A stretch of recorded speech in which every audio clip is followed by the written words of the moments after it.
All right, in 5, 4, 3, 2. Okay, shifters. Do you hear me now? Sounds good. This is my path that I am grateful for. We're all under a lot of stress right now. There's no one on the planet that is immune from having mental health struggles. Everyone has some sort of issue, everyone's going through something, and everyone should be able to talk about it and not feel ashamed of it.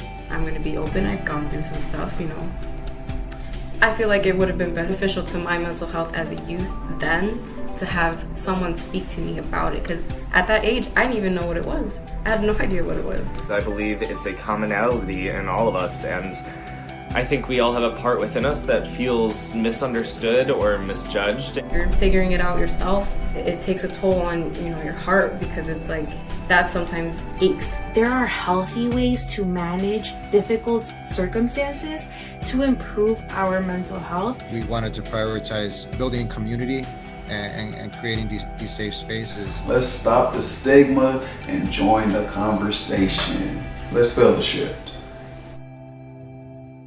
What is a shift? A move, especially over a small distance. It's a slight change in position, direction, or tendency.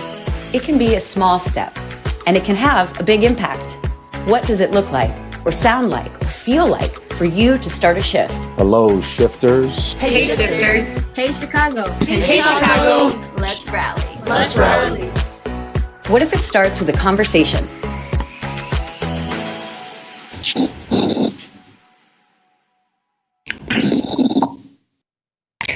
Hello, Chicago. Thank you so much for joining us for the Shift Wellness Rally Chicago. I'm Adrienne Finch. Welcome to Chicago. Hey, everybody. I'm Paulina Rowe and Adrienne. I'm very excited to be here in virtual life with you. Yes, virtually. We are all together right now. I'm glad we're all here because the Shift is collaborating with some amazing organizations like Rincon Family Services, Recovery International, the City of Chicago, and so many wonderful community members and partners and sponsors to rally around creating and activating a meaningful conversation about mental health in Chicago. Paulina, why don't you kick us off? Why are you a part of the Shift Wellness Rally Chicago for its kickoff here?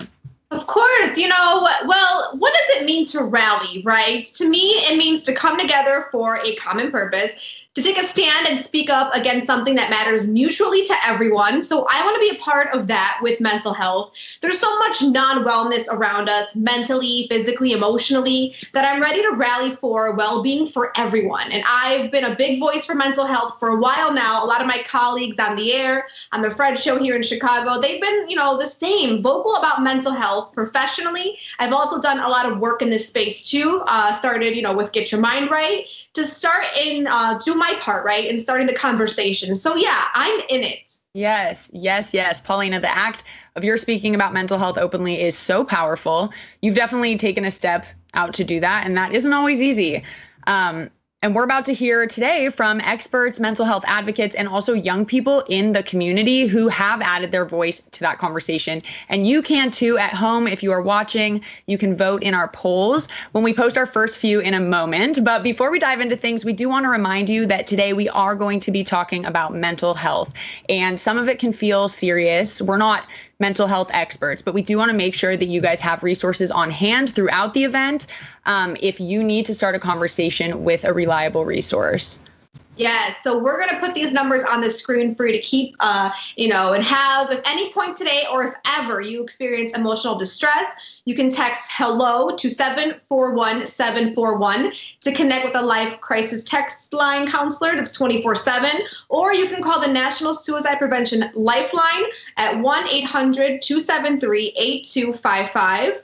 Or if deaf and hard of hearing, you can, text telephone, that's to 800-799-4889. Yes. So these are good numbers to have in your phone. I mean, maybe for yourself, if you need a little extra support, or to also share with a friend or a family member who might be struggling. And if they're having a hard time in their life, sometimes anonymous resources can help them feel safe to share about what they're going through. Yes, it's so important to have someone to talk to, and that's exactly why we're here. Throughout the rally, you're going to hear from some real talk, some real people that will equip you with some powerful tips and tools to help your well-being. And as we start this conversation and throughout the rally, we invite you to add your voice. We actually have poll questions that will be coming up on the screen. So please participate by voting on the Shift Wellness Rally website. When you see the surveys change right below your screen, or if you're watching on our website, they'll change right below your screen. Or if you're tuning into the show from social, you can vote on your phone by heading over to the shiftwellnessrally.com/vote. Super easy. Yes. And, these aren't questions we tend to ask ourselves every day, about mental health or our well-being. True. These can definitely be things that we shy away from, depending on whether you even feel comfortable asking for support or help when you might need it, right? So that actually brings us to our first question. Have you ever asked for mental health support? Yes or no? So be sure to go to the shiftwellnessrally.com/vote and let us know. We'd love to hear from you. Yes, absolutely. We're looking at these results also coming in. And thank you all for being so open and honest as well. And, this is a question that we've even asked before of others or of ourselves. You can let us know what you think by voting, again, on the shiftwellnessrally.com/vote. Yes, I love it. We're seeing a lot of yes, people have asked. We're seeing some no. And so, we're going to talk a lot about that all today. I personally have asked. I had an interesting situation. I grew up with two psychologist parents. So as you can imagine, I was lucky to have those tools and the support that made my experience with online bullying and anxiety and things like that a lot more manageable. But it was even still difficult, right? So what about you, Paulina?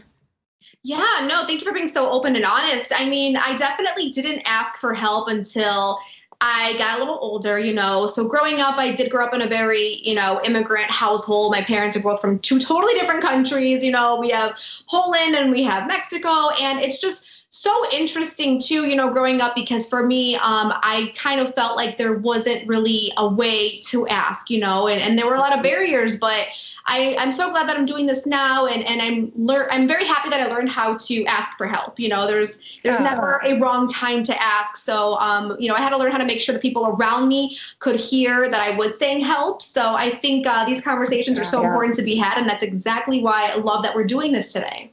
Absolutely. I mean, and you bring up a good point. How we even say help can also sound and look and be different for everyone. And let us know, you guys, everyone watching, share what you think. Have you ever felt you needed help, whether you asked for it or not? Have you felt that you could use some extra support at times? So have you ever felt you needed help? Yes or no, whether you've asked for it or not. We're still seeing a lot of yes for asking for mental health support, which is, of course, what we hope. So go ahead and vote if you haven't. Yes, so many people feeling that way. Make sure to go cast your vote at shiftwellnessrally.com/vote. Have you ever asked for mental health support? You can also see you're definitely not alone. And if you have felt like this, you can use some extra support. Let's get this rally started then with some voices who are here to say, we hear you. Let's do it.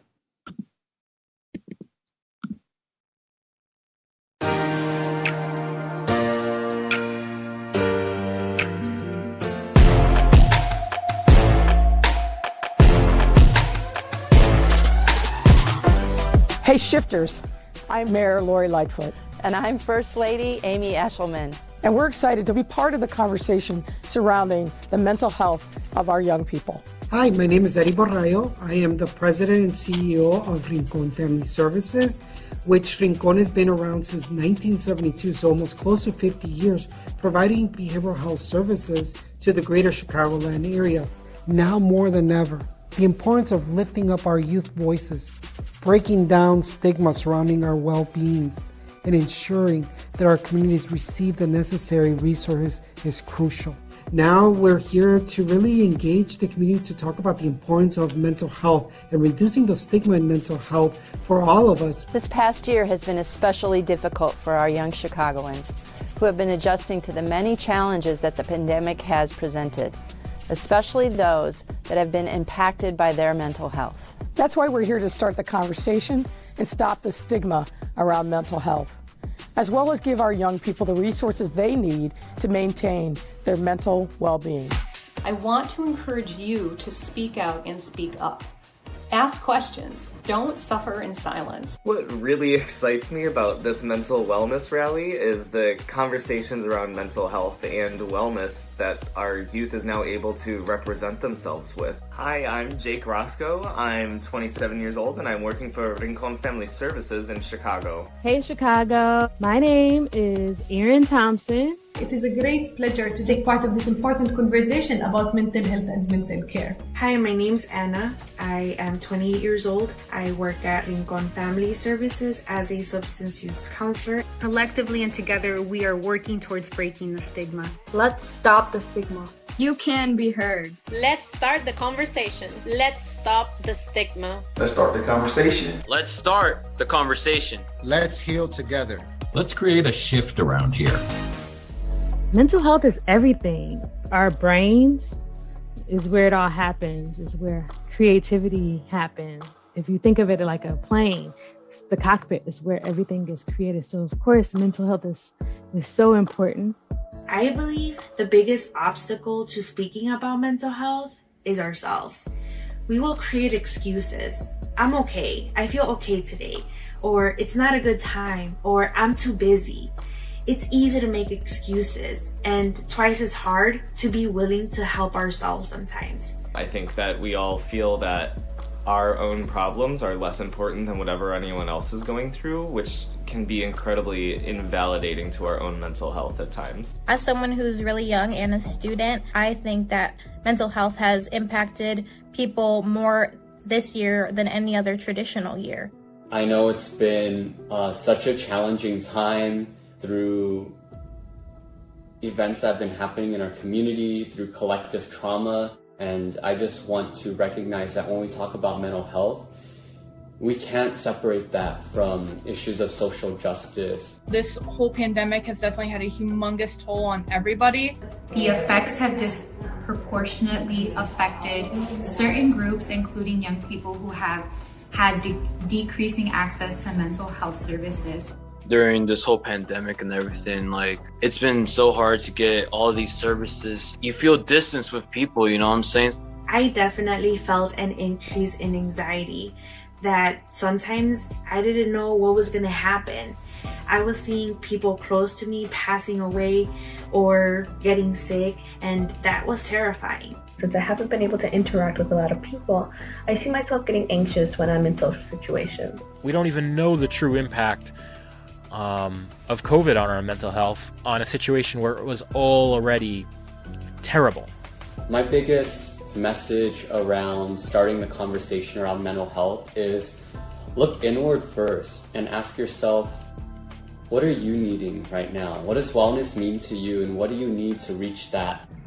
When our emotions spin out of control, our minds and bodies can feel like they're not our own. We might know we need help, but for what exactly? Mental Health America has developed a screening tool that can help you figure out what you're dealing with. So when your trusted adult or your doctor or your therapist asks what's wrong, you don't have to say, I don't know. Understanding what's going on with your mental health is the first step in getting the support that you need ASAP. Welcome everybody. We are here for a discussion around mental health with youth in our community. My name is Rosana Rodriguez and I am the alderwoman of the 33rd Ward. We are so glad that we have an opportunity to have this conversation out in the open, to continue to talk about stigma around mental health, and what our needs are as young people, as communities. We know that we have been living through really hard times in the last year. Do you believe that mental health care is available to you, and do you feel comfortable asking for it if you need it? It's kind of hard to reach out, just sitting around, in a bad place in general, you know what I'm saying? And then it got so bad to the point where I was just freaking out about everything, I really wanted to reach out, right? I didn't know how to. My parents, they really didn't understand what was going on with me, you know what I'm saying?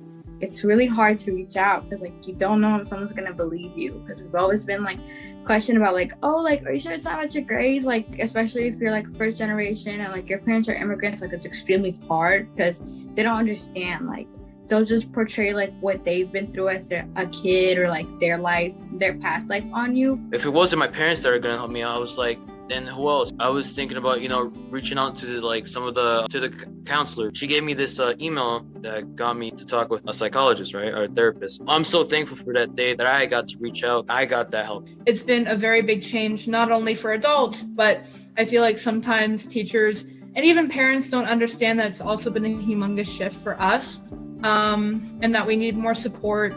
And just understanding that, things aren't how they used to be, and that things are different. We can't do the same things we used to be able to do. I used to always love coming to school because I always felt safe. And I always felt like it's an environment to be able to talk to my teachers about my problems, and they were always there for me. So I feel like teachers should always be there for their students, do daily checkups. If they're slacking off, to contact them, to do meetings with them. That's super important because it's gonna go a long way. And their mental health is going to affect everything in their life. Their education, their jobs, whatever they do in life is gonna affect it.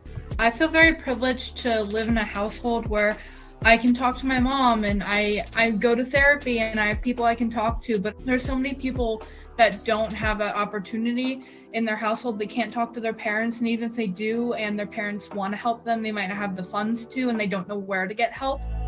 People who in the community just never have taken any kind of therapy, have never even heard of therapy, or they never even heard of mental health, but they feel some type of way and they don't know why they're feeling the way they're feeling. That's what the Living Room program is there for.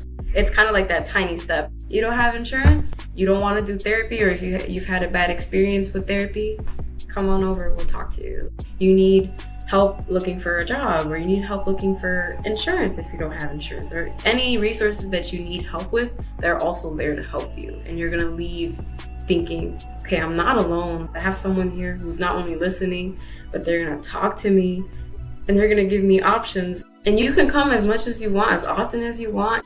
And my experience here it's been great. We have the meditation room, and we have the library. All the time when I'm not doing nothing, all I do is just come here and chill.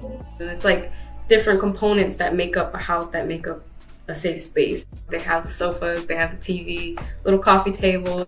There's a meditation room, which is pretty cool because it's like, oh my gosh, there's a meditation room. You just want to sit down and, take your mind off of things and play some video games. There's a gaming room. There's an art room. So if you feel like you want to draw or doodle, art could be very therapeutic for people. I made this art. One of the staff members made this one right here. I made that one right here. This is my safe place. It took me away from the streets. It took me away from ending up in the hospital. And yeah. All I gotta do is walk in. You don't have to set an appointment, and then they'll be there to help you, and they'll ask you, what do you need? And this is what we're gonna do to try and get you what you need. We know that we cannot go through this life journey alone. Sometimes we need people who have been there to provide a little bit more support along the way. Having an adult or someone in your life that you feel safe with is so important to your mental health. For me, that trusted adult in my life when I was in high school was actually a teacher. This teacher was so influential in terms of my mental health because I could go to her when I had issues. So often it was hard for me to talk to my parents about my mental health, about the different things I was going through and the things I was feeling. And having that teacher there just to be a sounding board to chat with when I was feeling down really helped me to feel okay. And I know that if I was in a place where I needed a lot of support, or maybe I needed professional help, like to see a therapist or a psychiatrist, if I needed that extra support, I know that she would have been there for me in order to help me get connected to the resources to make me feel better. Sometimes when we're at our lowest is when life chooses to challenge us the most.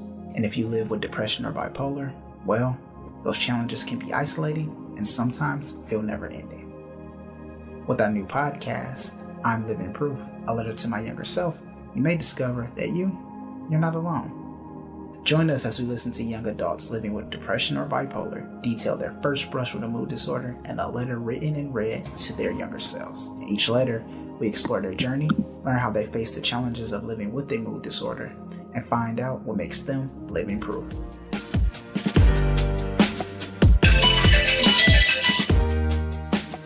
Wow. I think there's so much to look back on in our experiences where we really can see our own strength, right? And plus what young people are dealing with overall. I mean, there's a lot that's going on right now that's brand new to the world. So you guys can keep voting on our website to add your thoughts into the conversation. Yes, and we've heard COVID, we've heard isolation, all new experiences, new challenges, right? Oh, right. And then the feeling of, not being understood or not knowing where to turn, that all adds up. So what did you guys say your biggest stressors are? If you haven't voted, feel free to go to the shiftwellnessrally.com/vote. Let us know. Get in on this conversation. We're seeing some school, money, relationships. There's a little bit of everything here. Yes, all valid stress, Yeah. For sure. We also heard just now about some different types of support, which is so important. And they're helping people, right? Whether as a first timer or someone who's used to asking for help. We're curious what you all think, even if support is there. When you get stuck in an emotion or a situation, do you feel comfortable asking for help? Right. Yeah. No, you can also go cast your vote now to the shiftwellnessrally.com/vote to join in all the conversations too today.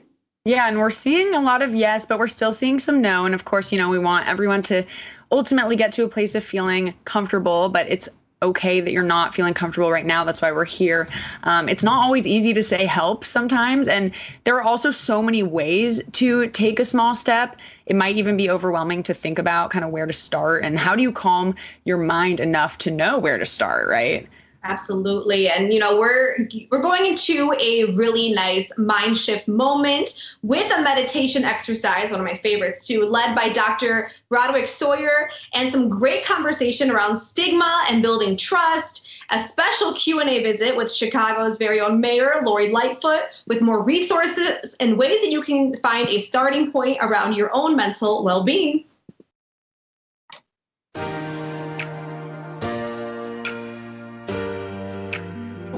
I began my therapy journey when I was 19 years old. I was experiencing panic attacks. When I was first introduced to meditation, I'm like, how am I going to sit here for 10 minutes and not talk? That's brutal for me. One of the most amazing benefits of meditation was me being able to calm the monkey brain down. That's an actual term. Because sometimes this gets so jumbled and so cluttered.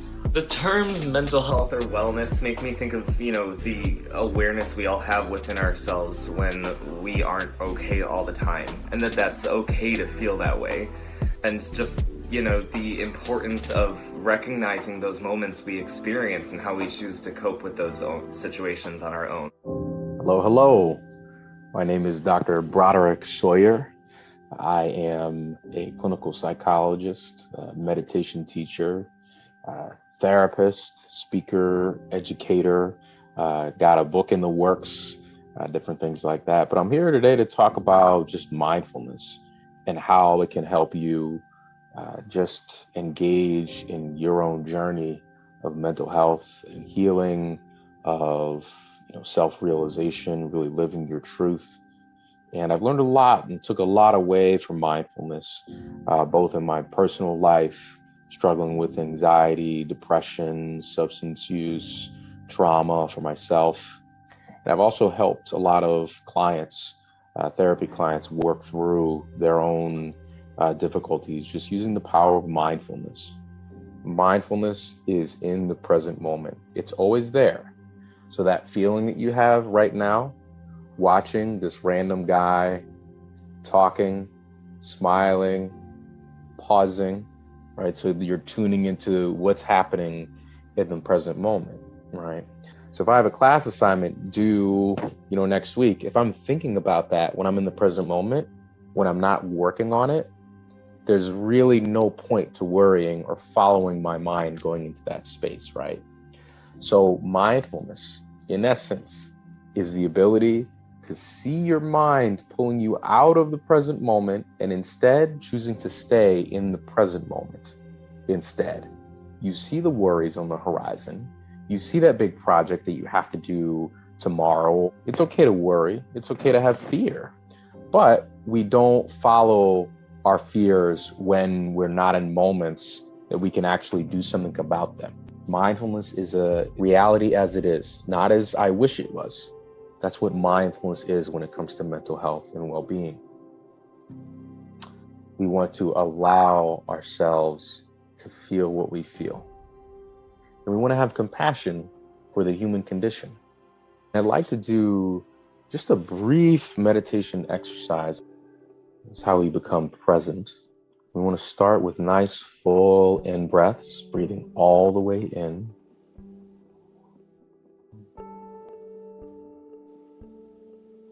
And then at the top of the in-breath, just let go and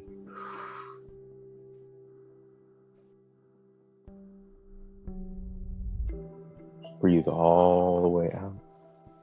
And then once again, I want you to breathe all the way in.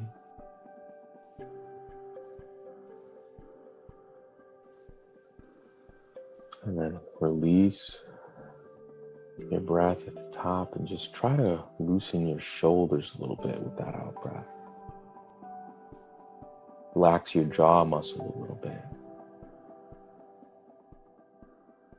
And keep breathing in this way. So breathe all the way in.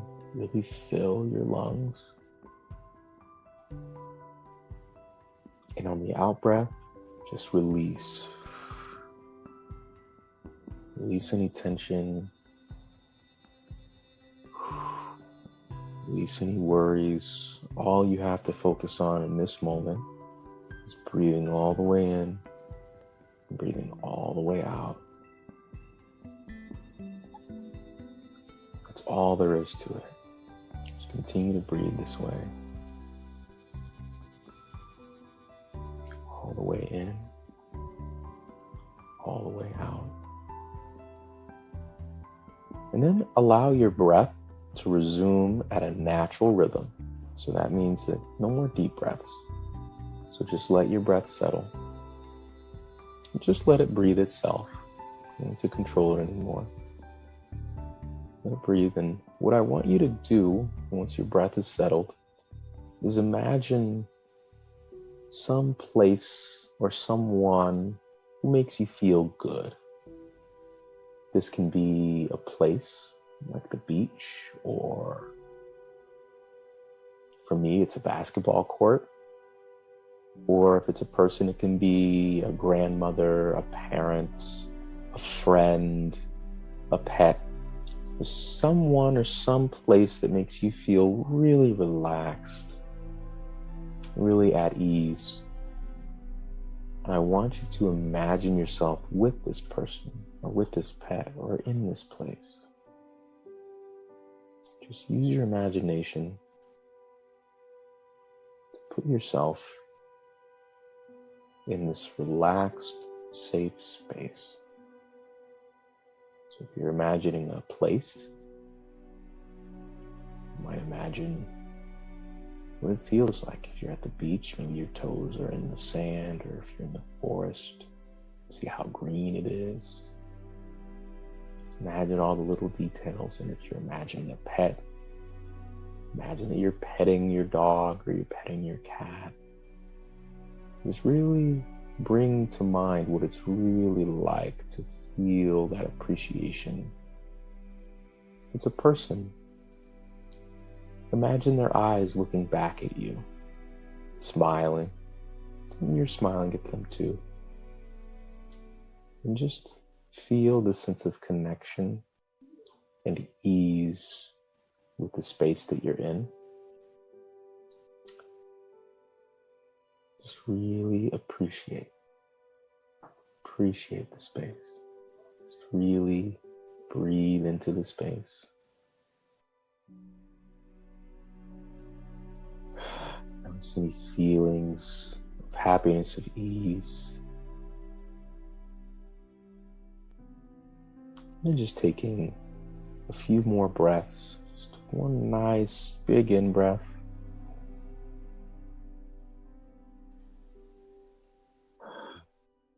Breathing out. You can open the eyes. That was just a little bit of a mindfulness meditation practice. That can serve to help us become more present. And it can also help us create feelings of happiness or joy. We were just practicing breathing, right? And sometimes that's what you can do. You can just set your timer for 5 minutes. Just sit, you just breathe all the way in, all the way out. And on the out breath, just relax your shoulders, relax any tension in your body. And then there you go. Very effective practice. Great for sleep. And then that second practice we did, we just visualized someone or some place that we just really love. And we sit in that, and then we start to feel feelings of kindness and peace and openness. So the more you practice feeling that way in a meditation, when you're imagining something, then you can start to transfer those feelings to your everyday life. Hey, I really appreciate you all. I'm just really, really happy to be a part of this. Here's to healing.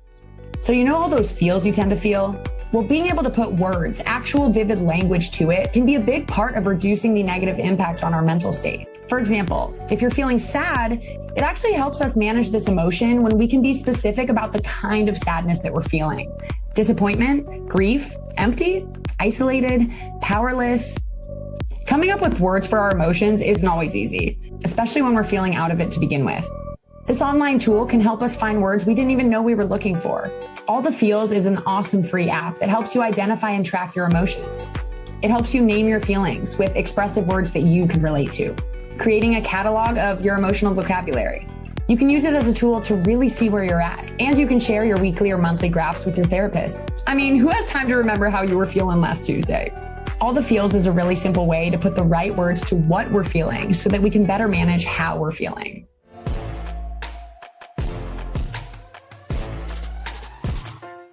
Hello, my name is Rosa Gomez. I'm 29 years. I'm from Chicago, Southside. It's not easy for my community to talk about mental health. We don't know how to express, how to say, I need help, and we need that. It's not a lot of places to help our community in their own language. And I'm not talking only about Hispanic. I'm talking about Polish, French, Chinese, Japanese. They need someone in their own language to express themselves better. I grew up in a household where if I were to say I was sad, I was anxious, or feeling, depressed or whatever, I was met with, don't you have food on the table? Don't we provide for you? Don't you have a roof over your head? Don't you go to school? We wish we had your life. Things like that. I have both depression and anxiety. And the reason why I wouldn't talk about my family about it would be because I wouldn't want to worry them, because I myself I'm a people pleaser. So I wouldn't want to talk about it because they're gonna think badly of me or they're gonna judge me. What inspired me to become a mental health advocate was my own lived experiences. I was coping with my depression, anxiety, substance abuse, and just not really having outlets that helped me to understand what I was feeling, why I was feeling, what I could do about it. Instead, I was getting punished a lot by my school, threatened by law enforcement. When you get treated that way at such a young age, when really what you need is support, what you need is education, you need connection, you need love, you need joy. That made me really angry and helped me to question, why is this the treatment that I got and what can we do about it instead? A lot of times a behavior can get misinterpreted as being disrespectful or defiant, but teachers understanding that unfortunately the communities that we live in, there's a lot that happens in our communities that can be considered toxic environments or just an unjust society in general. A lot of fear, anxiety, anger, or just toxic stress comes from living in these environments. It doesn't end when you walk into the building, right? So if teachers are in solidarity with their students' pain, they know that there's a root cause of it. Giving us a punishment for feelings that we can't control is like telling us who cares? Putting them into detention just makes them more rebellious, more mad, because they're you're not listening to me. I want to be heard. What are behaviors, attitudes, actions that you believe you need right now from adults around you? What I think that we need the most right now is emotional support. We just need someone to talk to without being judged. If we're upset, we shouldn't be judged and be told oh, it's because you have low grades or it's because you're not completing all your assignments.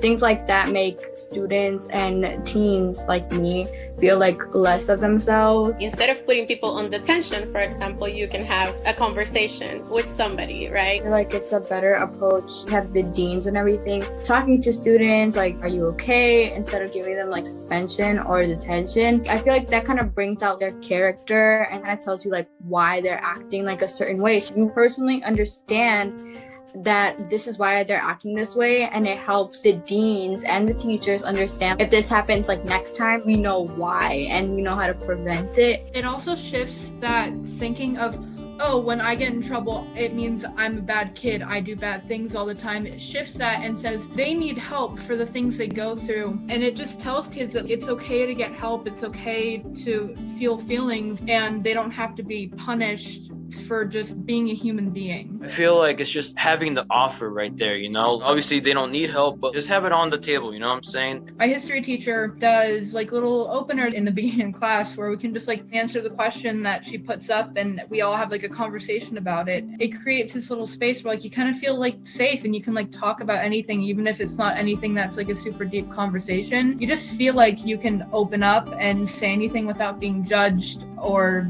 any of that. It's super nice.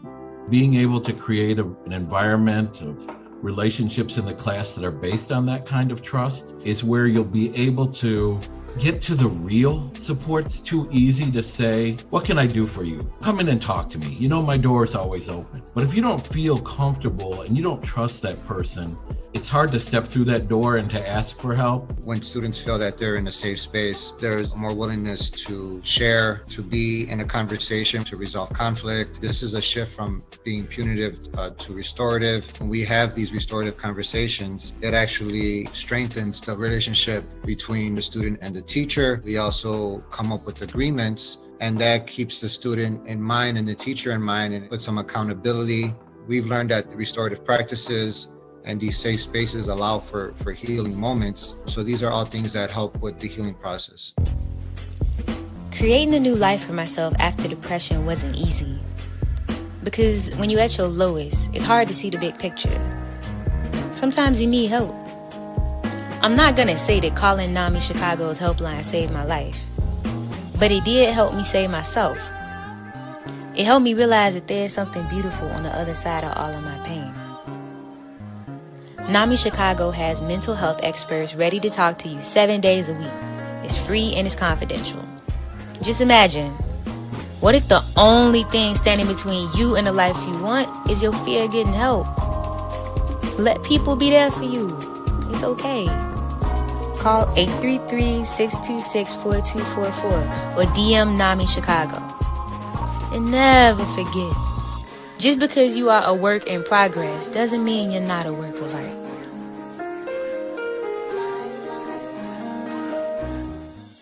Hi there, I'm Zoe Takaki. I'm a 19-year-old college student currently living in Chicago.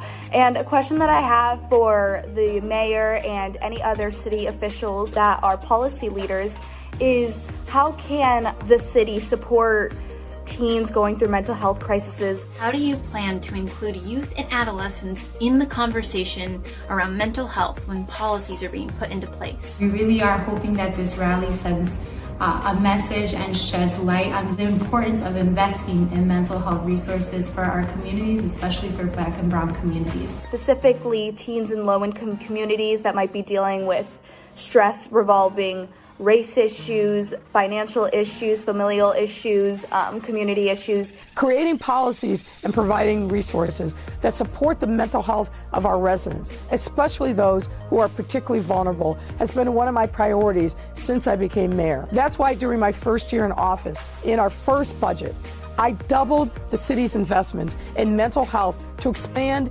equity and access to care across all of our neighborhoods. Hi, my name is Kathy Calderon, and I'm Director of Mental Health Operations with the Chicago Department of Public Health. Mayor Lightfoot understands that our mental health system, the bigger picture of all services available, does not reach all communities and residents as easily or abundantly. Mayor Lightfoot has created a platform to develop new pathways of connection for mental health agencies and Chicagoans, especially Chicago's youth. In May 2020, We took our CARES Act funding and expanded mental health supports to protect the mental health and well-being of our residents during the COVID-19 pandemic.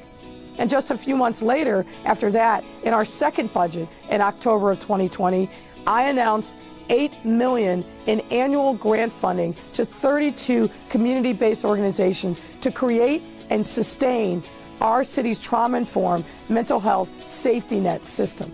The process of building a network of trauma-informed centers of care paves the way for a respectful and accessible path for people to use their own approach in addressing their mental health needs. Whether you first want to talk to your primary care provider or you prefer to talk to a mental health professional at school, know there are a lot of efforts behind the scenes to help make that easier for you. In addition, we want to be sure mental health professionals and providers have a collective and strong understanding of what trauma is and how to approach the healing process. Through these efforts, among others, we have provided critical aid to many of our young people in their time of greatest need. But there's still more work to be done to connect all of our young people to mental health care. One way we've done this is by creating the first ever Mayor's Youth Commission to ensure our young people not only have a voice, but a platform for that voice to be heard. The Mayor's Youth Commission brings a necessary, nuanced perspective to the table, and their feedback is integrated into a number of my administration's policy initiatives, which includes mental health. Thank you all for this opportunity, and please continue to be safe. Be sure to look closer at all the resources available at My Shy, My Future. And find behavioral health and social service resources at the Chicago Department of Health's Chicago Connects website as another path to supporting your mental and emotional well-being. NAMI Chicago's resources page has over 20 local connections for when you need help in Chicago. And if you need someone to help you navigate through it, reach out to NAMI Chicago's helpline, 833-626-4244. It's free and confidential and open 7 days a week. It's staffed by clinicians and peers who can guide you through types of treatment, lend a compassionate ear, connect you to legal and housing support, and also can provide resources for mental health professionals and clinicians. Plus, check out this list of NAMI warm lines. You've heard of hotlines, and those are typically for crises. Warm lines are for when you just need someone to talk to. Warm lines on NAMI's list are free and confidential. They're staffed by peer counselors who have their own lived experiences around mental health conditions themselves, so not trained therapists. And locate 60 more mental health resources that you can access anywhere in the USA on this social work license map. Also add this to your list. You can call 211 no matter where you are. A 24/7 free and confidential service supported by the United Way that helps match people with resources like food, shelter, and mental health services. And as always, look for more resources on our website. Did you know that there are a lot of apps that help with mental and emotional well-being? Of course you do. There's an app for everything. Just look at all these well-being apps. Apps that match you with a therapist or coach for low or reduced cost. Apps that specialize in connecting people with culturally relevant counselors. Apps that have guided meditations, stories, music. Try adding an app to your well-being toolbox. It's really hard going through some stuff, school stuff, or you and your friend had a fight, but there's important people you need to go to, your friends, your family, The biggest surprise I've gotten in the past from sharing what I was going through was the love and support I received from my closest friends, with their kind words and overall just checking in with me. Brain XP is teens helping teens. It started with my book, Brain XP, Living with Mental Illness, A Young Teenager's Perspective. And the reason I wrote the book was because I didn't find the materials that I needed that were easily accessible for me when I was struggling. It's 10 chapters of me telling my mental health story. The good, the bad, the ugly, everything is in there. People can relate to it. People don't feel alone anymore, especially teenagers. It has grown into something so much more. Brain XP Project, the Brain XP community. We offer music, we offer tons of resources based on lived experience. The social media, almost everything is free for access. I want this to be accessible for teenagers, for their parents, for mental health professionals, because I couldn't find those things accessible for me. As a community, we're changing the language of mental health to be far more positive. The community offers something very special, and that's a new perspective on mental health. Looking to connect to a community after the rally? Feeling connected is so important to our emotional well-being. And even if you're not venturing out as much, there are some really awesome online communities to lean into, like #HalfTheStory. a community encouraging healthy, whole story sharing to break the standard social media narrative of all perfect all the time that so poorly impacts mental health. The hashtag We Were Here project is recording and preserving the teen perspectives on the current state of the world, including how COVID-19 has affected you. And hashtag Same Here Global, because everyone has mental health, everywhere. Here you can share stories, find tools and resources, and locate experts to connect with from around the world. Recovery International has been around for more than 80 years. The recovery method helps people learn to identify and manage negative thoughts, feelings, and behaviors that can lead to emotional distress and even physical symptoms. Our mission is to use peer-led cognitive behavioral systems to help people gain skills to lead more peaceful and productive lives. We provide tools to train your brain to view a situation differently and change your reaction to it. We thought that using graphic novel panels would be a fun way to illustrate daily situations that can get us worked up. My name is Corey, and I'm a new, proud member of Recovery International. I joined last year, and my life could have been greater. Whenever I'm in symptoms, whenever I'm in temper, whenever I'm in anxiety, I have recovery tools to help me. People used to say I had a short fuse. Arguing with my parents, family, friends, and teachers, I felt misunderstood. My grades were trash, and I got no sleep. I'm trying to control my anger. It's hard, and day to day. Today tested that. Sup, Mike? Bro, you hear me? I hear you. Trying to listen to my music. Rude. That pissed me off. I thought how silly it was, laughed it off, and decided to just walk away from the situation. I was surprised what happened next. Hey. Sorry, Quan. I didn't mean to snap. Just going through some stuff. It's okay. We all have bad times. Today I saw controlling my anger can work. I have to try to think things through and keep calm. And also have a sense of humor. And this program works numbers of your day-to-day activities, from trivialities, from losing your car keys, to being late on that homework assignment, to having another homework assignment due right back to back, or studying for those midterms or those exams. Hi there. Start here and go up. Sometimes when I'm feeling stressed, or I can feel my heart beating a little bit more, or I'm feeling tense and I know that I need to take a break, I do something that my 5-year-old daughter in kindergarten taught me, starfish breathing. And it's just a series of 5 breaths. So you start from the bottom and you go up. And it's just deep breaths, and it just gives you 5 seconds of pause to reset. Thanks. I know I'm feeling a little better.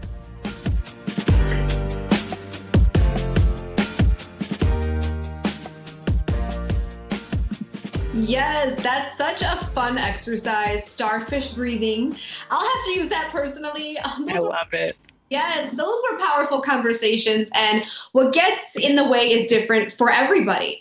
You know, so many people dealing with different support structures, environments, reactions from their surroundings. So if you're asking for help, are you able to be heard and get the help you need? So our question for you now is, have you gotten help when you've asked for it? You can go to the shiftwellnessrally.com/vote to join in on all the conversations happening. Always, often, it's okay, rarely, never. Sometimes, yeah, I think there have definitely been times when I've asked for help and maybe not gotten the help, but maybe I wasn't sure exactly how to ask the way that I needed to, or I didn't really know what I needed help with. We're seeing answers all across the board. Some people are really out there looking for resources on their own, and in some cases, they just don't know where to start, I think. So what about you guys? I want you to add your voice to the conversation.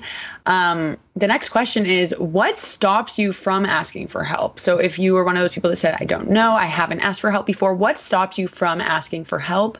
There are so many different reasons. You can go to the shiftwellnessrally.com/vote to join. I think for me in the past, it's been not knowing how to ask when I was younger, and I just didn't really know how to ask for help or what I needed. And then I'm definitely curious as well, what tool are you using the most to manage your well-being? We've heard about so many. We've heard about self-care tips and apps and community organizations and resources. Which resource are you using the most? We want to hear from you guys. Yeah, it's really interesting too, because, we just can really access help from our fingertips now. I think it's so amazing, right? So online apps and our friends, peers, trusted adults, like there's so much out there to get this, the help that we need and that we all deserve. So I think that's really cool. And that's great to see so many different options are being used. And it's true. What works for one person can be very different for another, which it helps to be mindful of when you're trying things out. Mm-hmm.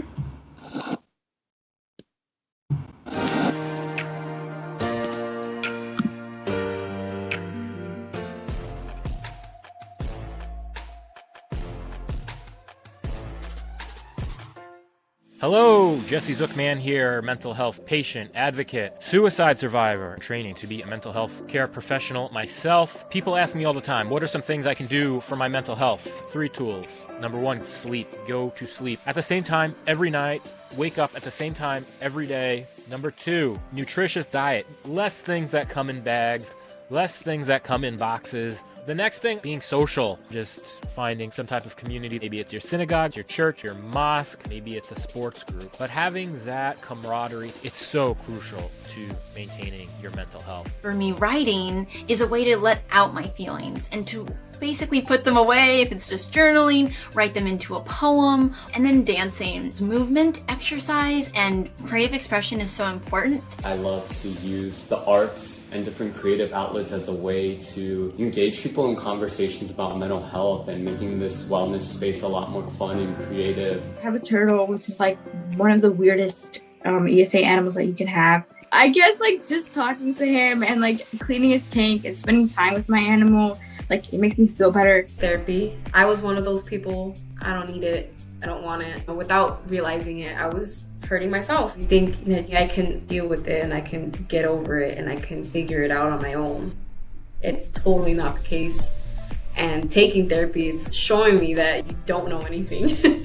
You don't know what you're going through. You know what you see and what you feel, but you don't really know what's going on. Hey everyone, my name is Kelly Davis with Mental Health America, here to share a quick tip about dealing with stress. So if you can imagine, this is your brain. This part right here, your prefrontal cortex, also known as your rational or thinking brain, helps you make decisions about what to do and what to do next. This part right here, if you can imagine, is your amygdala. And your amygdala is what in your brain releases stress hormones when you're freaked out. So when something stressful happens, your brain goes like this, and you flip your lid. What happens next is that if you can just remember that this part of your brain is trying to help you out by making you more alert to what's going on, you can slowly take enough breaths to where you can bring your thinking brain back home with you. One of my favorite positive coping techniques that I love to share with others, and I do this every single day, it's called self-compassion hug. I love just giving myself a nice snug hug. I like to put my hands up here on my shoulders. They may look silly, they may look weird. You're probably like, what is she doing? But trust me, it works, and I'll explain why. This activates the mammalian care system. So this takes us back to when we were first born and being held. The message that we're sending to our brain is that we are safe and we are comforted. And our brain doesn't know the difference, it just knows we are being held.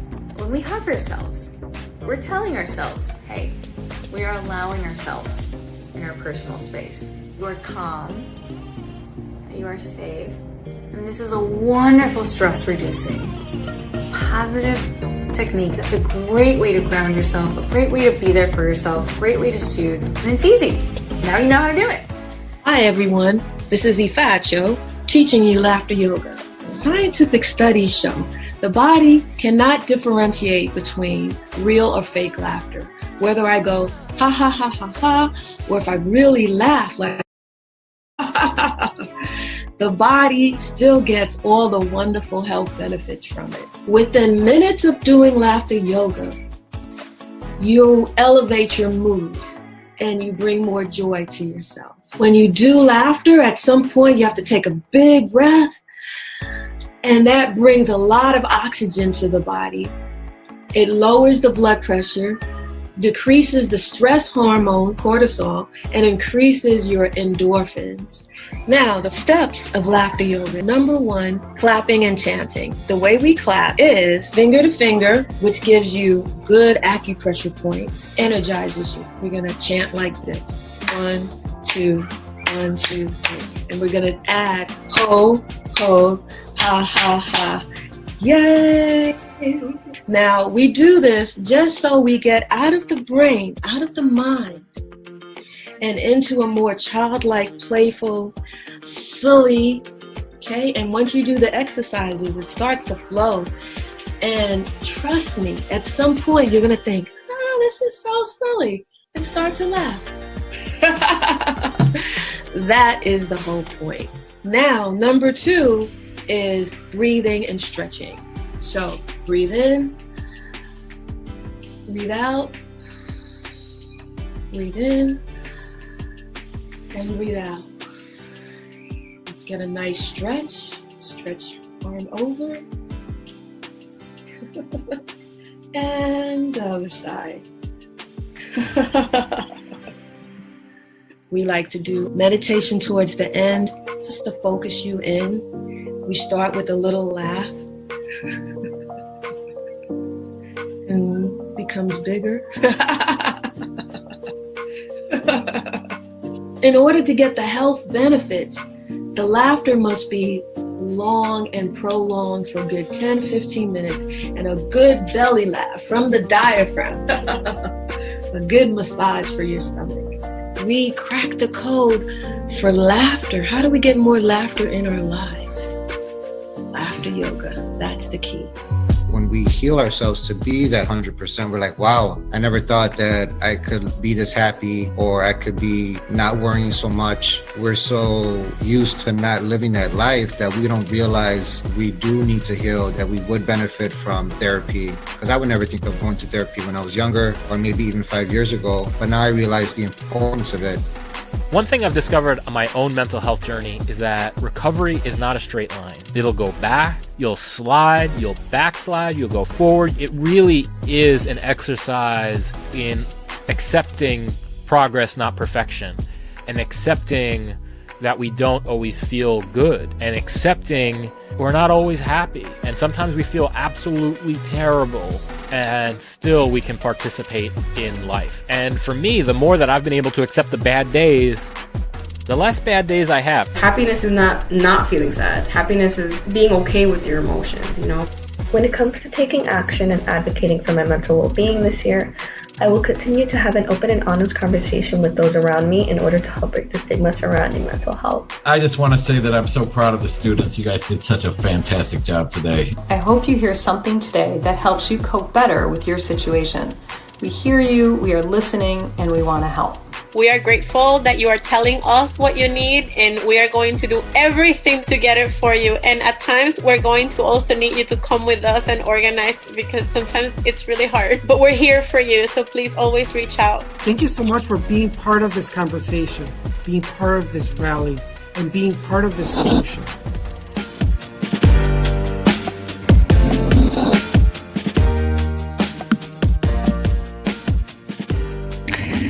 Wow. Well, I know that I feel a shift. I've definitely learned something from today. I love it. What did you get out of it? Anything shift for you? Yes. I mean, I loved it all. The starfish, my personal favorite, the meditation. Yes, I need to be better about meditating. That is for sure. I also really appreciate the reminder that, you know, hey, many of us, our mental health journey, it's not going to be this straight line, and it's not going to be the same as other people. So let's be compassionate towards ourselves and towards each other. That can help us go a long way. I just love that reminder. Yes, absolutely. And that's essential. So what's changed for you all? How likely are you to try a new approach to your mental health and well-being after today? Checking in with you all. Let us know by voting. The question is likelihood of trying new approach to mental health. You can go to the shiftwellnessrally.com/votes to join in on the conversation. Are you more likely, less likely, about the same? Hey, we're seeing some more likely. That's great. We're not seeing any less likely, so that's good. I'm definitely going to try a new approach. I think that having these apps that are out there will be really fun to try. I love that. And like we said, supporting our mental health can really start with a small step, and everybody's steps look different. It's important to remember that. So which approaches will you guys be trying? There are so many great ways to start. So let us know the next question. Which approach will you be trying? I already said mine. I think apps and online, especially nowadays. I love that one. Self-care tips. That's really important too. Free resources. There's so much work to be done in that space as well. But I'm loving this. I'm absolutely loving it. Everyone's mental health journey is so unique. It is a personal path. So if it's the thing you're trying, the first thing you're going to try, or a seasoned self-shifter, the tools, the presenters, and programs featured today are all on the Shift Wellness Rally's resource page. So you can always check those out. For more information, go to the shiftwellnessrally.com and click on resources. Yes, no matter who you are, where you are, we have those resources. Plus, you can take a picture of the screen. There are so many options here to activate your inner advocate and your well-being. So right here, you can get involved. You can also spark your passions and connect with your peers, mentors, and new possibilities at myshy.myfuture.org. There's a couple other things coming up. The Chicago Mayor's Youth Commission is hosting a focus group, and you can help generate ideas and feedback on how the city invests in youth mental health. So that's awesome. Follow on Instagram at Shy Youth Commission. They're also presenting with Family Action Network, Life as a Quarantine, a youth-led virtual conversation on May 25th. I love that. Yes, I want to do all these things. And this Thursday, May 20th, it's the first ever Mental Health Action Day. And you can take one action for your mental health and image. We're all making, imagine we're all making that small shift, right? It's huge. Mm-hmm. Plus, XRE and NAMI West LA, who are a big part of our first LA rally, they're both part of that day, and they both have online events all through May for mental health. And NAMI Chicago's, hashtag just checking in is another way to ask yourself or someone else, hey, how are you doing? And make it okay to ask for help. And that's something we can all keep doing. Yes. That's so good. And please treat yourself to something nice for being here with us. We have well-being product sponsors, Aura, Centered, which I just got sent something from and I'm obsessed, and Dynamicos are each providing promo codes on our website. They're free and discounted offers, and we want to make sure you guys take advantage of all of them. So you can go to theshiftwellnessrally.com and click on our product partners page. Highly recommend. Yes. That's amazing. And we're sending a big thank you to Rincon Family Services and Recovery International for inviting this conversation, for elevating access to mental well-being, and for all the work they do every single day on the ground in the community. And to all the speakers, presenters, partner organizations, and of course to all of you young people who submitted and shared your voice today. Yes, I love to hear from so many people. And we look forward to hearing where the conversation continues to go from here. And where will the Shift Wellness Rally be next time? You should tell us. Share what you got out of this rally on social media. You can like us, follow us, and share with us what really made a difference for you, what this rally did for you. We really want to know. It means so much to us. Yes, it's so fun. Let's keep this conversation alive. For sure. Thank you so much, Paulina, and everyone for joining us. Thank you. Let's all do this again and just help each other live our best lives. Right? Yes. Rallying and speaking up about your mental health and the well-being of those around you. All right, everyone. Keep starting the conversation for yourself with each other, and stay safe and stay shifted. Yes. Stay shifted and stay safe, Chicago.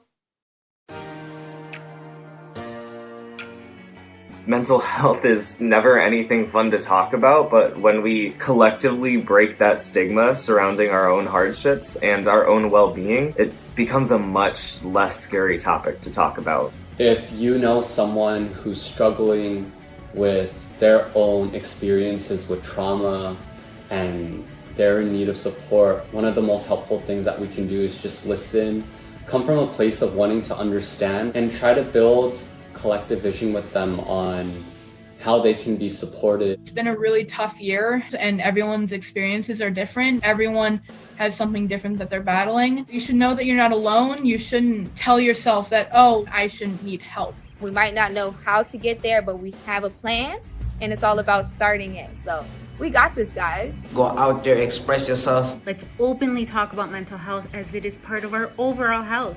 Don't be afraid to ask for help when you need it. We see you, we hear you, and we are here for you. I think it's also important the community that you have around you, people that you feel safe and supportive to reach out to. Thank you for listening, because listening goes a long way when it comes to mental health. Whether you're a young adult, you're 13 years old, or you're a parent who is trying to better understand where your child is coming from. If you think you need help beyond your control, to know that it's okay. It doesn't make you any less of a person. It just makes you more human. If we all work collectively as a community and society to break that stigma, we can all confidently walk forward in our future and have a better, healthier life for ourselves. We wish you a great journey and thank you for joining this Wellness Rally.